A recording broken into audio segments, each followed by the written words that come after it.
And after the estate have been closed, a lot of people, life have been shattered. I feel very sad. So when are you going to go back to school?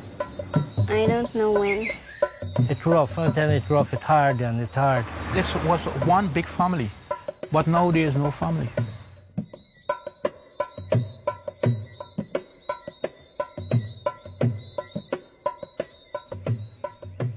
Behind me, the sugar cane is still being burnt. It has been some 5 centuries since people were captured in Africa and brought here to work as slaves. And 3 centuries later, hundreds of thousands of Indians were shipped over to work as cane cutters. And now it seems that after all this time, sugar is about to die in Demerara. In fact, sugar was so big that it became an election issue. And all the parties campaigned, promised what they will give the workers should they win in terms of wage increase in the ensuing years, promise about the industry will remain intact. And the slogan that was used, sugar is too big to fail. One of the first things they did towards sugar was to set up a commission of inquiry. That commission of inquiry was set up in July 2015. The government was just a few months old. The PPP lost the election in 2015. A new government was appointed. I went to see a former minister to gauge his views. The commission unanimously agreed that no estate must be closed. And I think what subsequently transpired was that the government went ahead, despite these recommendations, and closed the estates. It's real hard since 2016. I worked 27 years with Guy Suku.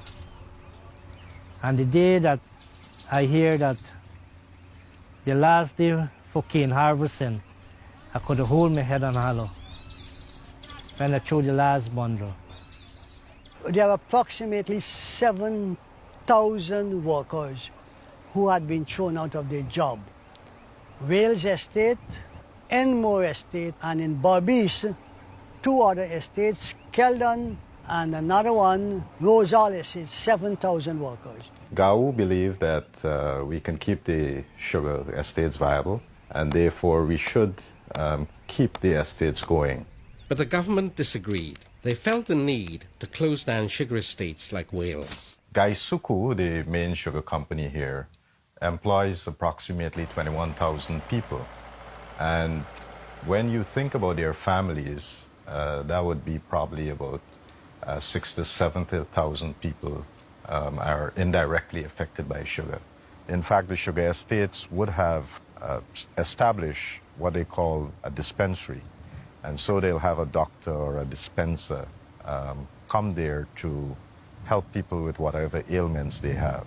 The sugar factory and the sugar estate itself would assist the community in keeping its drains clean. They also pay taxes. And so those taxes would help to do other works within the community.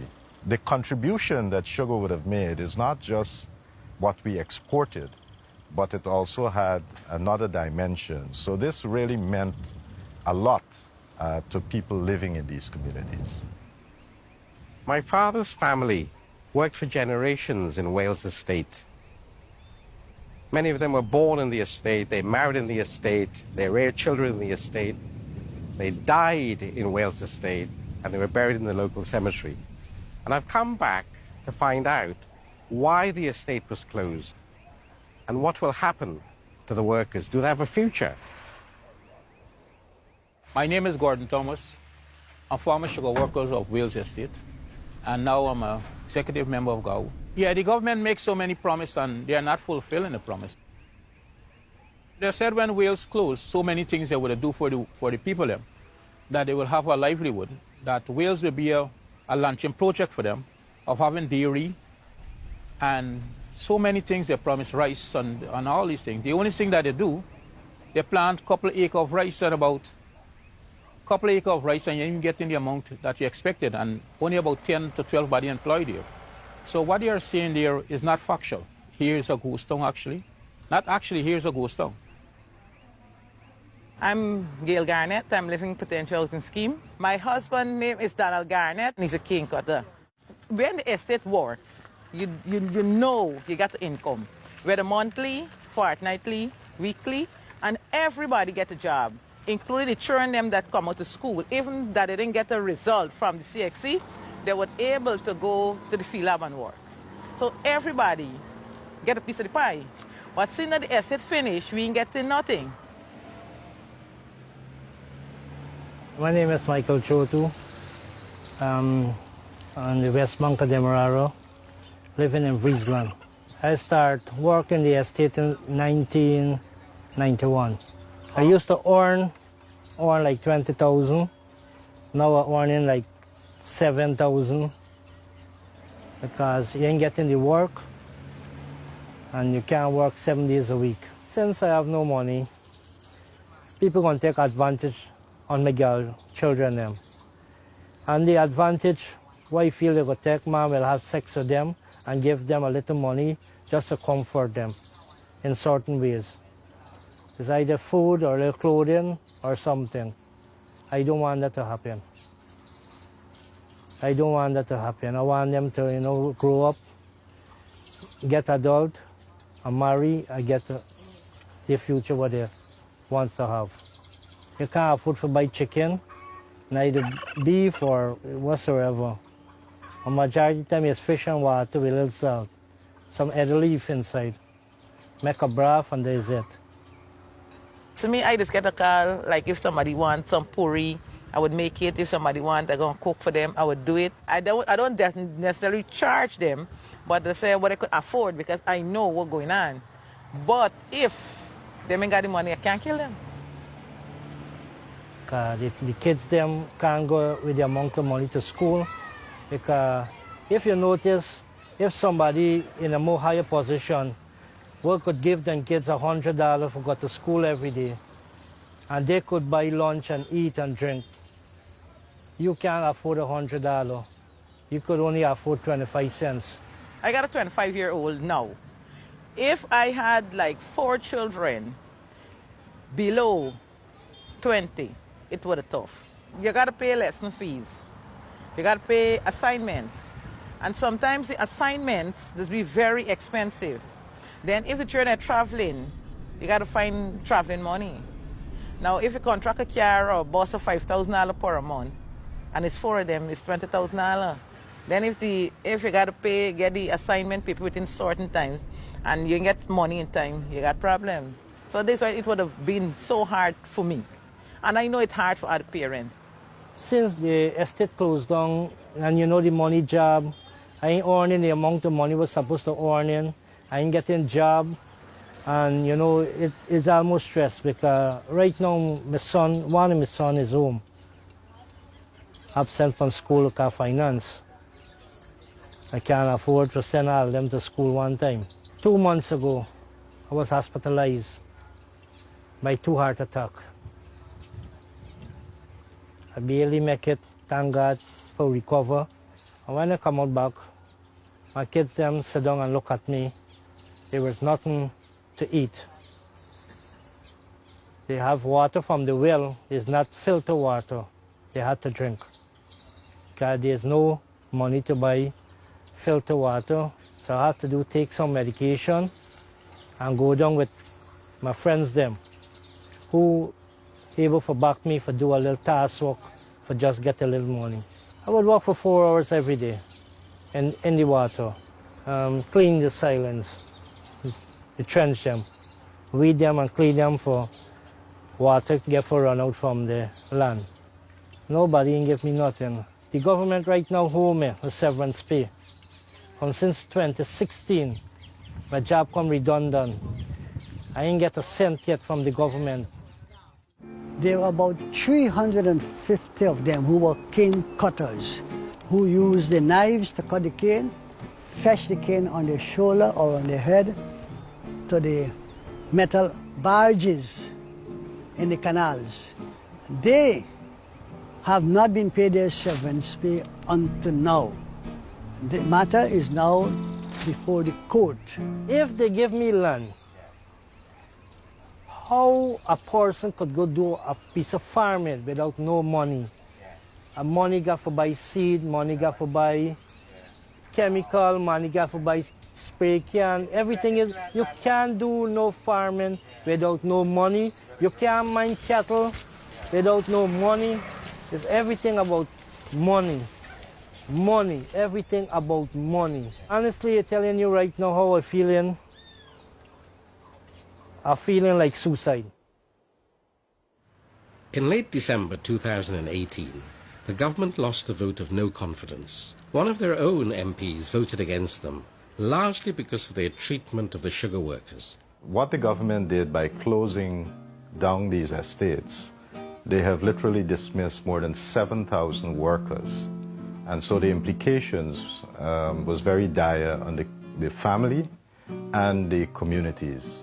They have done nothing in terms of providing alternative jobs in the communities around Wales Estate, where every person is affected.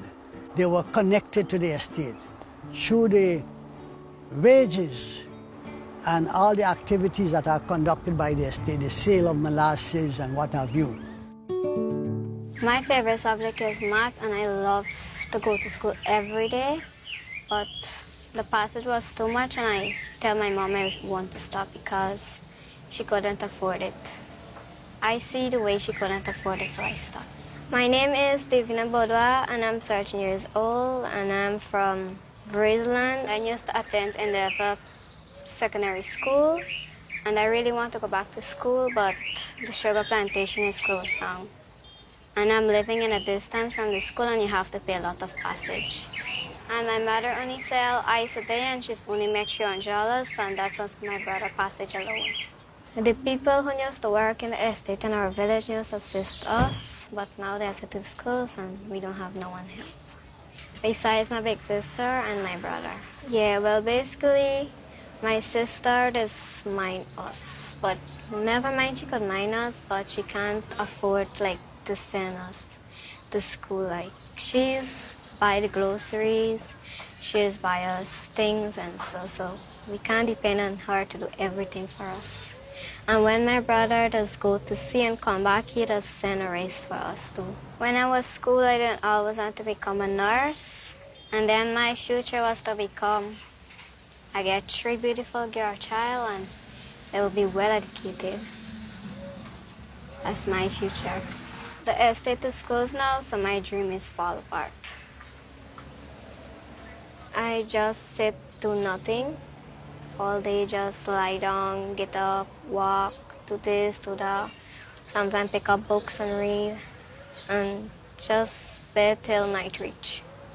Every day in school is more excited than to be home doing nothing all day. And when you're there to school, you just have to do work and so. But when you're there home, you just gotta stay one place, doing nothing. I feel very sad because one of my neighbor, me and she was in the same class, and every day she come home and say, Divina, Natasha asks for you, and how are you doing? And I tell her I'm fine. Tell her I say hi, and I miss her very much. We're like this. Well, I think the government was very hasty in their approach.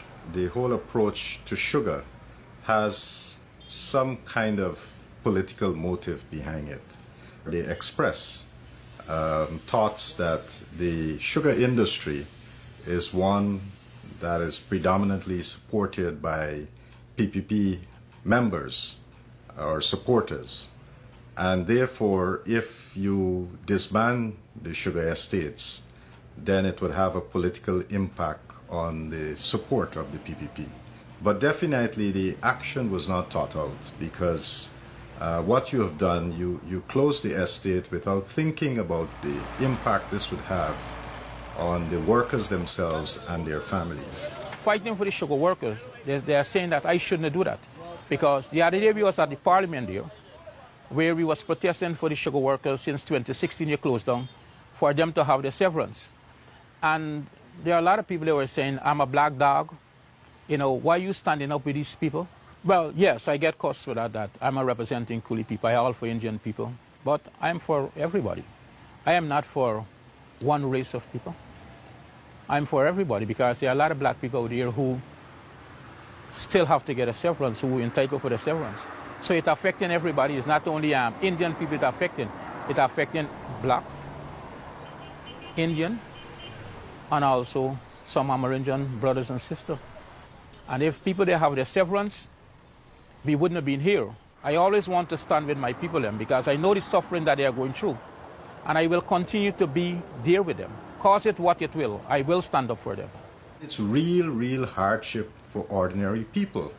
Now, a compassionate government would want to really do something about this because they're your people, your citizens. You don't want them to suffer. You want everybody to be able to enjoy the benefits that the country has to offer. Unfortunately, with the sugar workers, this is not happening. The history of sugar is the history of Guyana in many ways, because many of us would not have been in Guyana were it not for sugar. Our ancestors, whether they're African, Chinese, Indians, and we all came here for the sole purpose of working on sugar plantations. So I like to say we were uprooted, transported and transplanted into this land that we now call our home. And it's really sad that we are now closing the thing that brought us all together, and that is sugar. It took from 2016 to the end of 2018 for the government to grant the workers their severance pay. For the people who labor here, the sugar estate is all they're worth in the world, not just in terms of a job, but also being part of a community, having a sense of kinship and of shared history.